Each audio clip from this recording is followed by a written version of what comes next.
This powerful quality of Hanumanji teaches how to utilize your power without triggering your ego. We all know Hanumanji had Ashtasiddhis, but the all powerful mighty Hanuman used it only for Swami Karya and never for his own sake. First, we have Anima, which is the power to grow extremely small. Hanumanji became so small that he could wander around entire Lanka, including the Antapura of Ravana, in search of Ma Sita without being noticed. Second is Mahima, the power to grow extremely vast and huge. When Surasa tried to stop him while crossing the ocean, Hanumanji expanded his form for up to 90 yojanas. Third is Laghima, the power to become extremely light, and that's how Hanumanji could fly across the ocean with the speed and lightness of air.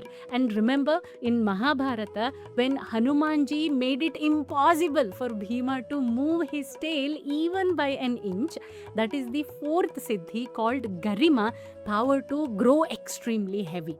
Prapti is the fifth one, which is the power to attain whatever is needed or desired. When finding Ma Sita was the need of the hour, Hanumanji made it his own mission, went to Lanka and located Ma Sita when no one else could. And Prakamya is the sixth one, which is the power to reach anywhere in order to obtain what is needed. And Hanumanji was the only one to reach all the way to Himalayas and bring the entire Sanjeevani mountain to bring Lakshmana back to life. Now, the seventh one is Ishitva, which is the power of divine command and mastery over all the elements of nature. That is why when Hanumanji's tail was lit on fire, it didn't burn him. Instead, he himself used it to burn down the entire Lanka.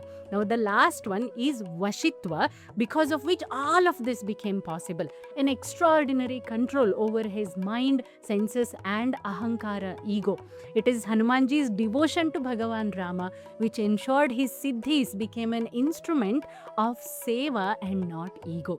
So, Hanumanji is the perfect example of how to utilize the great power with great humility, responsibility, and devotion. So, share this with every parent in your circle so that they can teach these invaluable lessons of Hanumanji's life to their children. Jai Shri Rama, Om Swasti.